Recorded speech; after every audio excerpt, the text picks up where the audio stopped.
Gracias, señora consejera. El Real Decreto 9215 del 16 de enero, por el que se regulan las condiciones de aplicación de la normativa comunitaria en materia de higiene en la producción primaria agrícola, establece la elaboración del Registro General de la Producción Agrícola. En su artículo 3 hace referencia al programa de control oficial de la producción primaria agrícola, que comprenderá la verificación de las obligaciones establecidas entre otros, el reglamento de la CE 852/2004 del Parlamento Europeo. Bueno, pues este reglamento indica en su artículo 1.2.c que se excluye la venta directa, es decir, el suministro directo de parte del producto de pequeñas cantidades de productores primarios al consumidor final o a establecimientos locales de venta al por menor para el establecimiento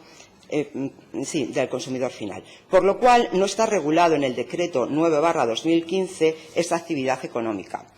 En teoría, todos los años tienen que hacer un estudio con los objetivos de este programa y es por lo que yo le estaba preguntando. Es decir, que pone que anualmente, antes del 31 de octubre de cada año, la Dirección General de Sanidad, junto con las consejerías, etcétera, harán un programa nacional de control oficial y, por otra parte, antes del 1 de abril de cada año, los órganos o entes competentes de la comunidad autónoma deberán informar de los resultados de los controles realizados el año anterior a la Dirección General de Sanidad de la Producción Agraria del Ministerio de Agricultura, Alimentación y Medio Ambiente. Bueno, este programa de control oficial de la producción agraria asturiana que tiene que elaborar el órgano competente del Gobierno asturiano para cumplir el Real Decreto 9/2015 del 16 de enero, por el que se regula las condiciones de la aplicación de la normativa comunitaria en materia de higiene en la producción primaria agrícola, es por el que preguntamos, ya que en base al método y procedimiento para este registro y a los mecanismos desarrollados de control de la producción agraria,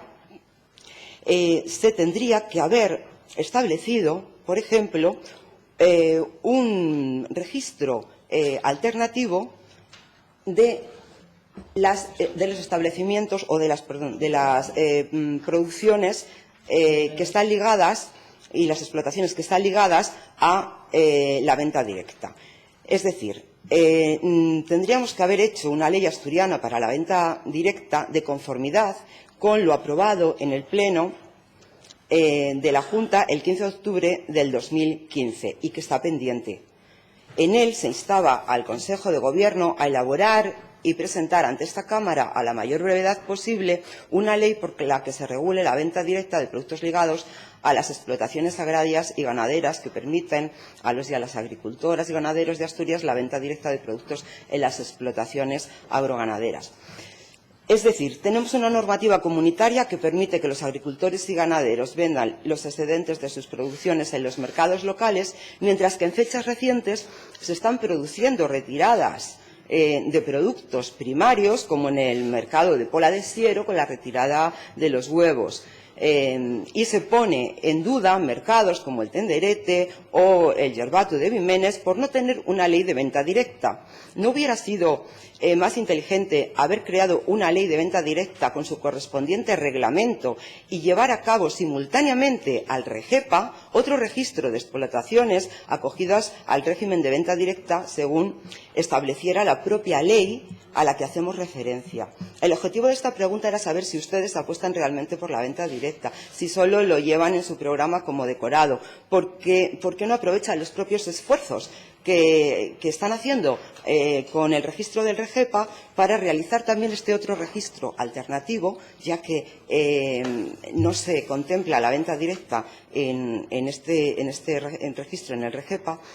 y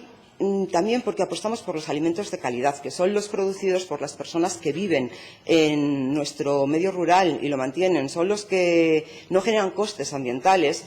por embalajes y gastos de energía fósil en el transporte, son los que mantienen una sociedad y una cultura que nos alimenta en cercanía y en calidad. Si queremos apostar por tener un mundo rural vivo, hay que demostrarlo y proteger nuestros mercados locales, que son el escaparate de la economía rural. excesivamente dañada, con una perspectiva muy negra de futuro, sobre todo si se sigue demostrando que no se apuesta por ella. Mundo rural que solo sirve para decorar programas electorales con medidas que, aunque tengan el apoyo de toda la Junta, como lo tuvo la proposición no de ley de venta directa, no se han llevado a cabo. Hay que dar un marco legal a la venta directa en los mercados tradicionales para evitar posibles conflictos como el de Pola de Siero.